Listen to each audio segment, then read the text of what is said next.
Welcome back to the True Crime Fan Club podcast. I'm your host, Lainey. Greed can come in any form, but it takes a special kind of greed to kill someone for money. When someone feels entitled to something, and then it's taken away from them, it can fuel a rage so blinding that they are willing to get rid of anyone who stands in their way. This is about a murder in Mississippi. Okay, on to the show.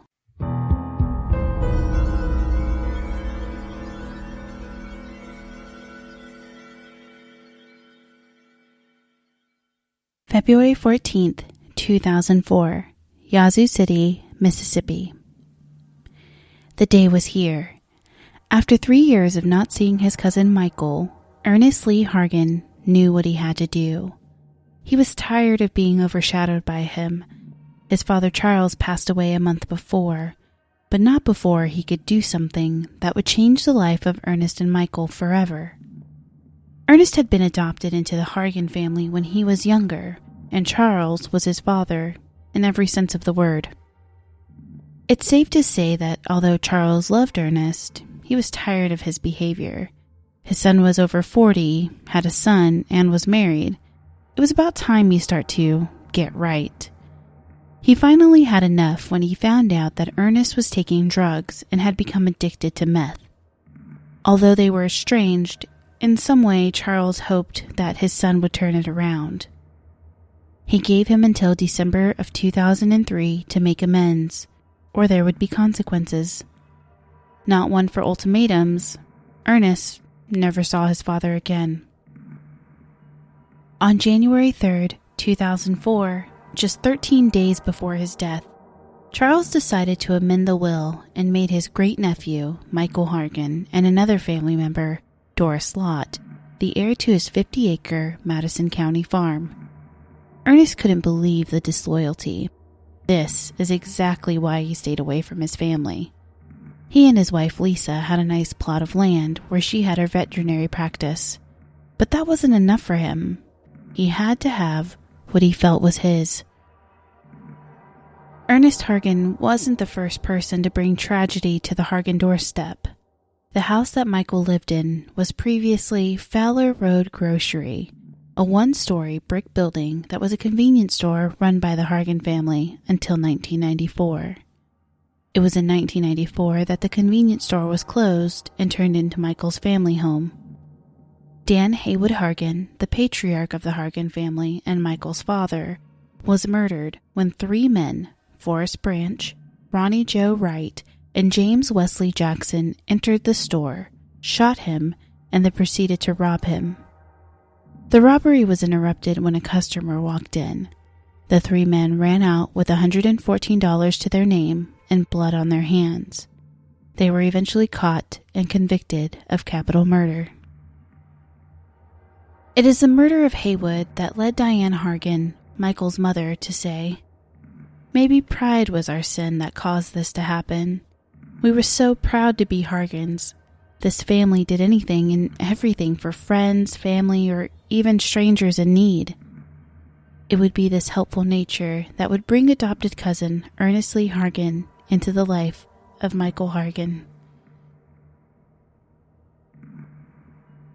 Michael was described as an easygoing country boy. He was a construction worker by trade who was witty and generous. He'd give you the shirt off his back. He was married to his wife Rebecca, who was a physical therapist. She too was generous and kind, and most people had nothing but great things to say about her. Together, they had 4-year-old son, James Patrick. He was a ray of sunshine in his parents' life, happy, bubbly, well-rounded. He was given the name of his great-grandfather and expected to carry on the Hargon name for a very long time. However, that dream would be cut short. Earnest Lee did not hesitate to discuss his displeasure with being cut out of the will with friends and family. He was ready to do something about it.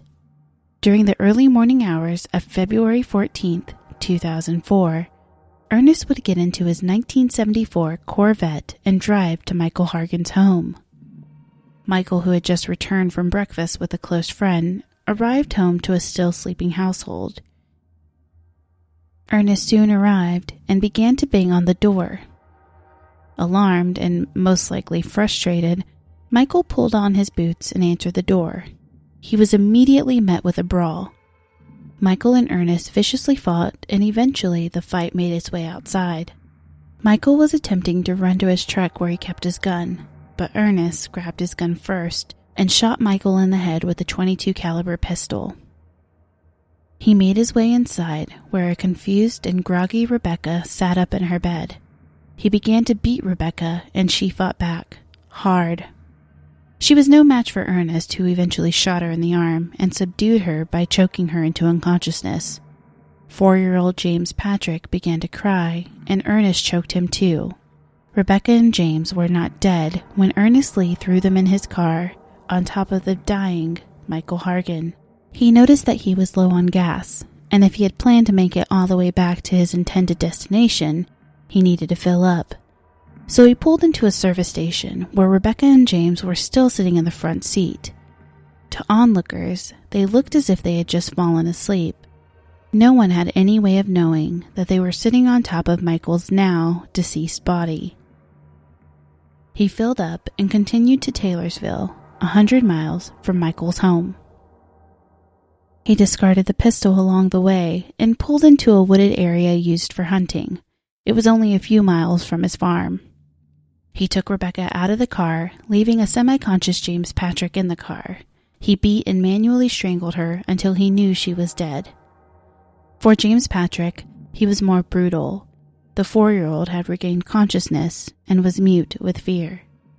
Ernest took him out of the car, wrapped a leather strap around his neck, pulled on it hard, and placed him in his mother's now cold embrace. He left him to die, which he did within minutes. Ernest would later say, "The baby didn't even cry." He dragged Michael out of the car and placed him in close proximity to Rebecca and James. He covered their bodies with some brush. He got back in his car and drove home, returned to the scene later with his truck, and took them further down the road and buried them in a shallow grave, throwing pieces of tin from his truck bed to conceal the bodies. A neighbor had passed by earlier in the day and noticed that the door to Michael Hargon's home was open. They found this odd and got out to check on the family. They arrived upon a scene of spent casings and blood. They called the police, and the family was reported missing and possibly endangered. That evening, Ernest and his wife Lisa went to dinner. She could tell something was off with her husband. She figured it was as a result of the will, and she was right. She wouldn't have to guess much longer because Ernest told her, "I got them. All 3. She was confused by his statement and took it as Ernest letting off steam. She knew he had been angry about the will and other things, like was Benny Fisher, a longtime employee and friend of Earnest Lee, going to be treated right under the new patriarch, Michael? He was concerned that Benny would be mistreated, just as he had been by Charles. She ignored her instinct and finished dinner. The next day, she would be in a whirlwind of confusion. The news broke that Michael and his family were missing. Few details were released, but they were believed to be in danger. Lisa didn't know what to do. She didn't want to bring a light of suspicion on her husband, if he was innocent. But there was doubt in her mind about his innocence in all of this.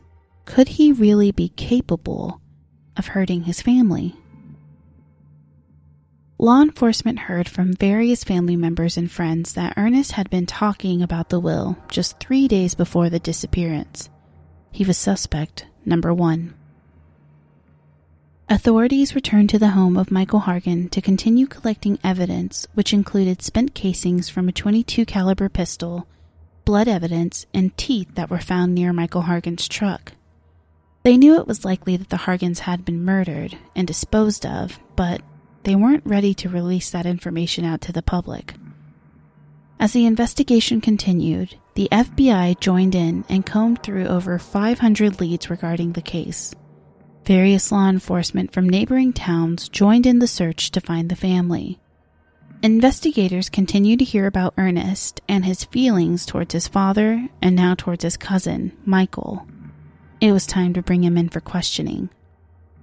On February 27, 2004, he is brought in for questioning regarding the disappearance of Michael, Rebecca, and James Patrick Hargon. After the first day of questioning, officials requested a warrant to search the property of Earnest Lee Hargon.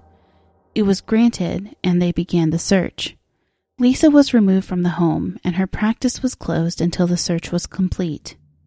During their search, they found meth and an AR-15 assault rifle, which could have easily been converted into an automatic weapon, or was in the process of being converted into an automatic weapon. Charges were filed against him on February 29th for being in possession of methamphetamines and the assault weapon. This was also the day that Lisa shared with investigators what Ernest had told her during their Valentine's Day dinner, that he had got them, all three. Investigators brought this information to Ernest, who confessed to murdering his cousin and his family. They were shocked that the confession came quickly, and they pounced on his openness and asked where the Hargons were. He drew a crude map of where they were buried, and investigators brought him along to search for the bodies. On March 1st, the shallow grave containing the bodies of 27-year-old Michael Hargon, 29-year-old Rebecca Hargon, and 4-year-old James Patrick Hargon was found. He was booked on 3 counts of capital murder. They began collecting evidence from the scene where Rebecca and James Patrick were murdered and from the burial site. Ernest was transported back to jail to await his arraignment hearing.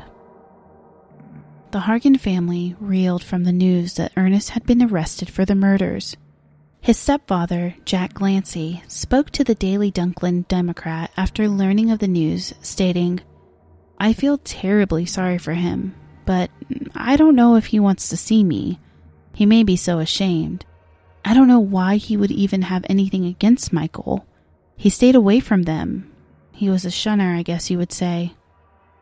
3 days later, a funeral for all 3 victims was held at Sacred Heart Catholic Church in Canton, Mississippi. Over 300 people would be in attendance. Autopsy reports would later conclude that Michael Hargon fought viciously for his life. He suffered a broken jaw and had some of his teeth knocked out.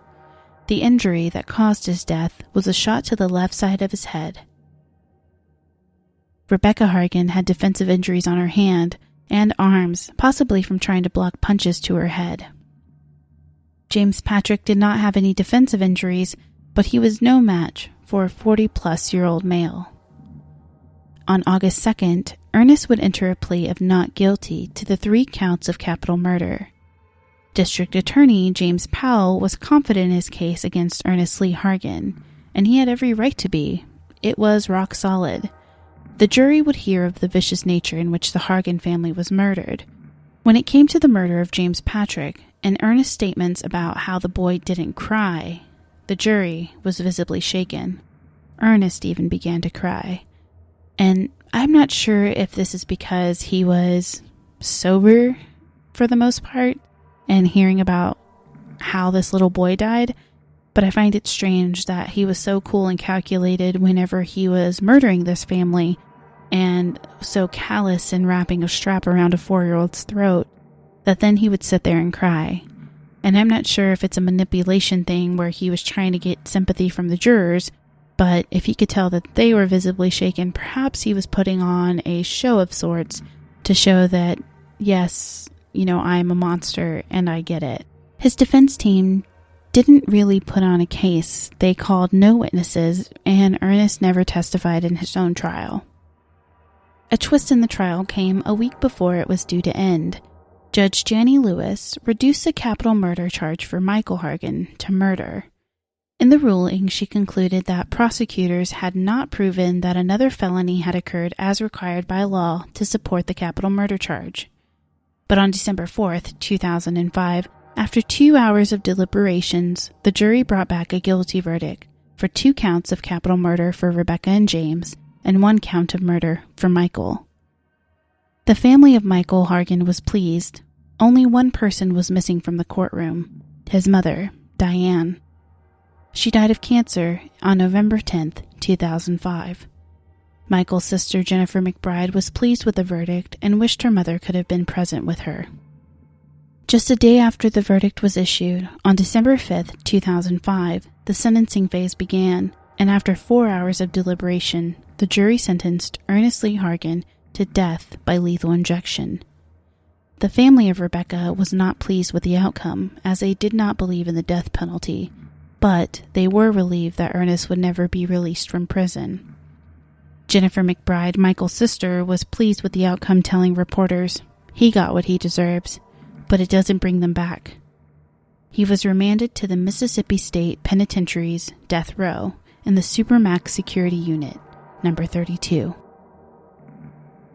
Normally, I would tell you that this is where the story ends, give my thank yous, give my shout outs, but it's not. On June 19th, 2006, it was reported that Jennifer McBride was in the hospital as a result of a suicide attempt. There aren't many details available, but she did end up passing that same day. Some community members think that it's because she lost pretty much all of her family in a short period of time. She lost her father, then her mother, and now her brother, and it was just too much for her to handle, and so she took her life as a result. That's pure speculation based off of my research, but I can see how she was overcome with grief.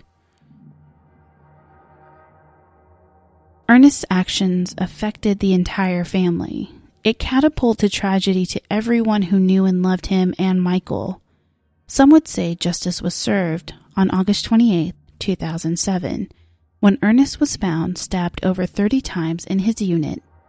He was stabbed to death by inmate Jesse Wilson. He was later pronounced dead at 8:53 p.m. This sad tale of jealousy and greed is one that we hear about time and time again.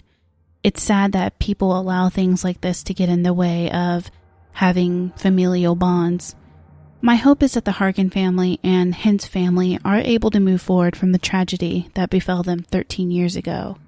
I know the show's short for this one, but there honestly just was not a lot of information available. I felt that it was important to cover because the crime committed was so heinous, and the karma that befell Ernest was genuinely uncanny. Nobody expected him to die before his execution date. But that Unit 32 in that Supermax prison, has actually been under investigation several times because multiple inmates before and after Ernest have died as a result of inmate-to-inmate violence. The ACLU was even involved, and it's very interesting that by a twist of fate, Ernest ended up in that prison. Thank you for listening. If you enjoyed this episode, please be sure to subscribe, rate, and review on Apple Podcast. It really helps us out. You can find us on most social media platforms, Twitter @TCFCPod, Facebook.com/TCFC Podcast. You can also find us on Instagram. And of course, our website is truecrimefanclub.com. If you have an episode request or general suggestion, you can send us an email, tcfcpod@gmail.com. I would like to thank our most recent Patreon supporters, Samantha B., Tanisha F., and one of my very favorite podcasts, They Walk Among Us. Thank you so much for your generous patronage. I really do hope you continue enjoying the show. Our music for the show was provided by We Talk of Dreams, who created custom music just for us. Their work will be featured in all of our episodes, so check them out on Twitter @WeTalkOfDreams. I'll be announcing a contest soon for listeners to come up with the ending tagline of the show.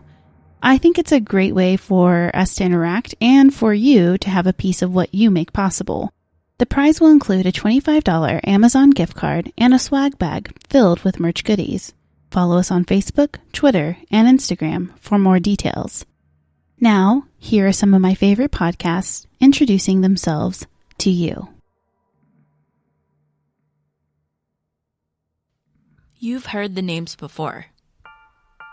Daryl Massey, Fred Hanna, Christina Gutierrez.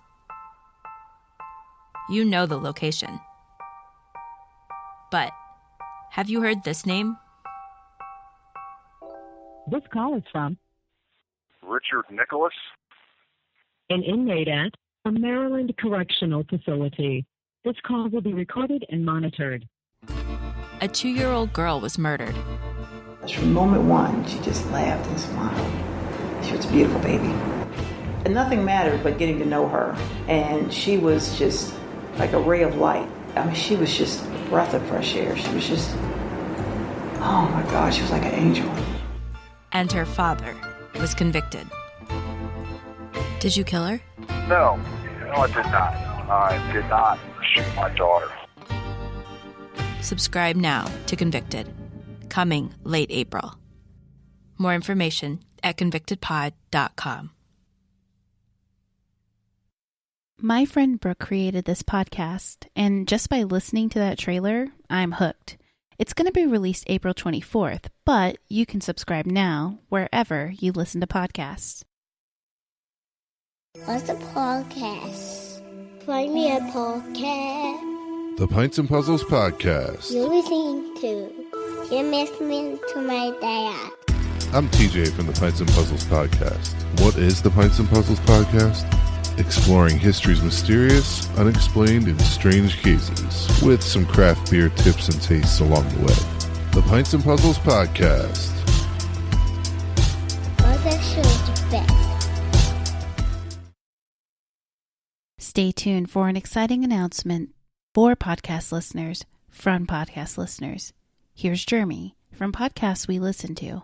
Hi, this is Jeremy from the Podcast We Listen To podcast. I wanted to take a second to talk to you about a thing that we're putting together called PodCon 2018. This is a convention of podcast listeners, for podcast listeners, and by podcast listeners. And yeah, hosts are listeners too. I listen all day long. This is going to be the fall of 2018 in New Orleans, and it's going to be a blast. It's being put together by myself, members of the Podcast We Listen To Facebook group, and hosts of several of your favorite shows, including Dina from Twisted Philly and Allie from Insight. Fall of 2018 gives us time to put it together right. We're really looking forward to it. There is so much excitement. The Podcast We Listen To Facebook group is blowing up over it. For more information, you can join the Podcast We Listen To Facebook group, or you can follow at PodCon 2018 on Twitter. And as soon as we finalize more details, we will put those out there for you. In the meantime, just keep listening to your favorite shows, and you'll probably hear something about it.